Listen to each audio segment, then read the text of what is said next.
Hi there, welcome to the video. If this is your first time here, my name is Justin, and on this channel, I share my journey as a digital nomad and entrepreneur. In this video, I want to cover two topics. The first is to cover the progress I've made through my to-do list for May. The second is to give you a tour of my apartment here in Da Nang, Vietnam. If you've come to this video to see the apartment tour, then please click on the link in the description and that will take you straight to the relevant section. In my previous video, I included a full list of the tasks which I wanted to accomplish this month. I'm going to include again in this video in the description a link to the spreadsheet which I'm using to track my progress. You can visit it and follow along. And in this video, I'm going to cover what I've accomplished so far from that list. And I'll also include on the screen a list from the spreadsheet so you can see an example of some of the tasks. And in another week to 10 days, or potentially just right at the end of the month, I'm going to do another video in which I'll summarize my progress from now up until that point. If I decide it makes more sense to just do a summary video at the end of the month, then I'll do that. I haven't yet decided. So let's jump in. Overall, this has been a good month so far. I feel I've got quite a bit done. The first item I want to talk about is the launch Mixpanel course on Udemy. So I'm about 70% done with that. The reason I haven't completed it yet is because through editing the new course, I realized I could significantly improve the quality of my first course, the sound quality to be exact. So I actually took a full day to re-edit my first course and re-upload it to both Udemy and Skillshare and even to Teachable, which I'll probably talk about in a future video. So yeah, so I'm 70% done with that and should be done within the next few days. Next, send out Project BI newsletter. So I did that yesterday. That's checked off. I rejoined the gym at the start of the month, and so far I've maintained the 2-day rule. So in my previous video, I spoke briefly about the 2-day rule. Basically, it means that I can't skip more than 1 day of going to the gym. So I don't have to work out every day, but if, say, I didn't work out today, I'd have to work out tomorrow. And so far, I've maintained it, which I'm happy about. Next, keep expenses under $900 for the month. So I'm going to include on the screen now the spreadsheet where I'm actually tracking every cent I spend here in Da Nang, and so far I'm at $688.50 for the month. It sounds like a lot for, I'm recording this on the 12th of the month, but in actual fact it's really good because that amount includes my accommodation for the month, $400, and the gym to $50, as well as my visa. So I've actualized the full 3-month visa extension across the next 3 months. So it's $113.50 this month for that. So if I remove all those expenses and I calculate my average daily expense, which is about $11, then I'm right on track to hit the $900 mark by the end of the month.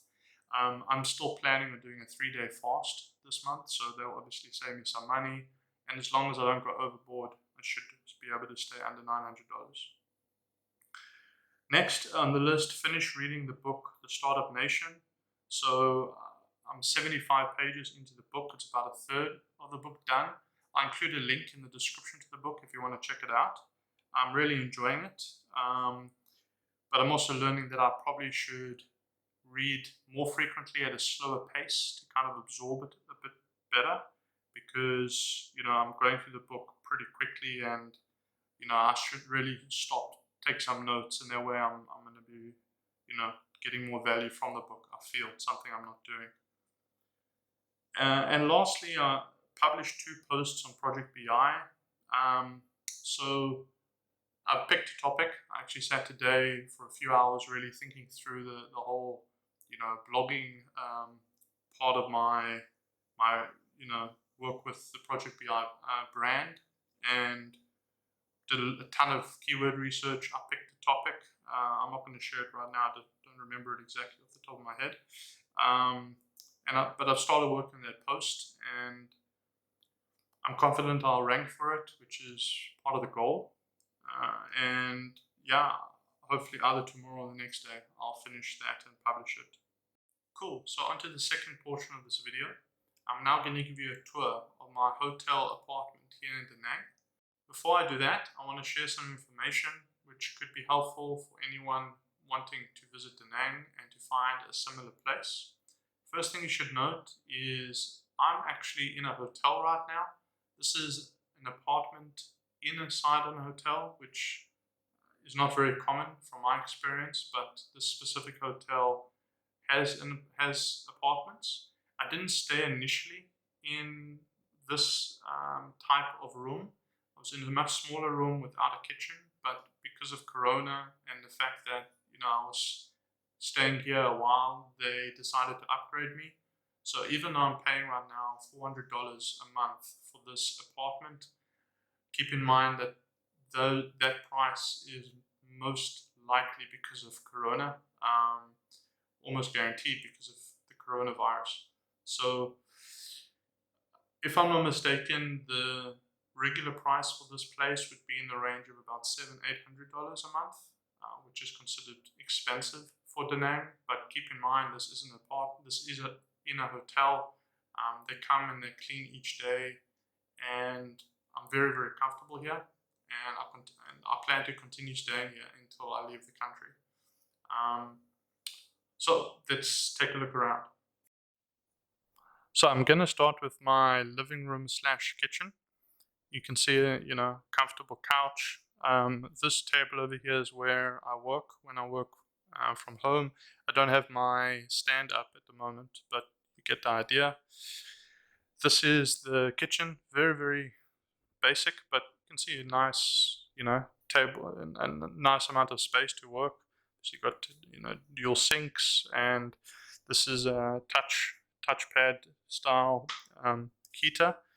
I had to, kind of hunt down a quality pot. This apartment, a pan. I mean, this apartment didn't come with it, but the staff are very, very friendly and helped me out with that. See an air conditioning unit up here, so that's great when I'm working. It helps a lot. The lighting isn't the best, but it's more than enough space for a single person. So you can see there's a kettle. Make some coffee at home, fry up some eggs, save some money.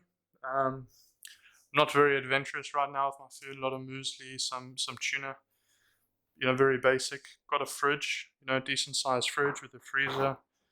Needs to be defrosted, but other than that, it's perfectly fine. Nice painting or picture on the wall over there. Let's go have a look at the bathroom. So nice big walk-in shower, very important. Nice big bathroom.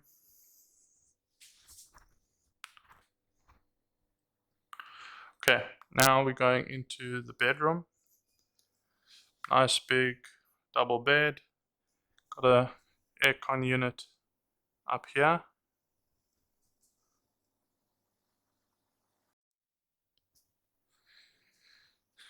Got a counter over here where just have some random things. You could also sit here and do some work.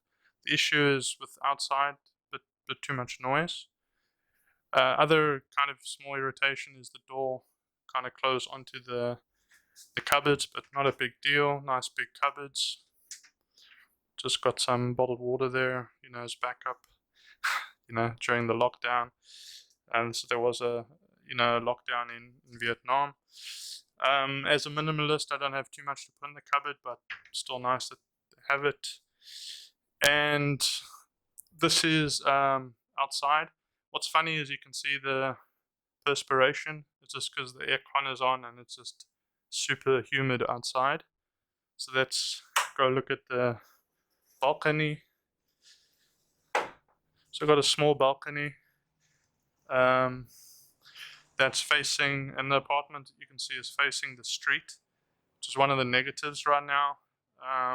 It is pretty noisy in the Mian area. Got some construction that goes on during the day over there. Some restaurants close by. There's one or two pubs in the area. Don't know if you can see, but right down there is the beach.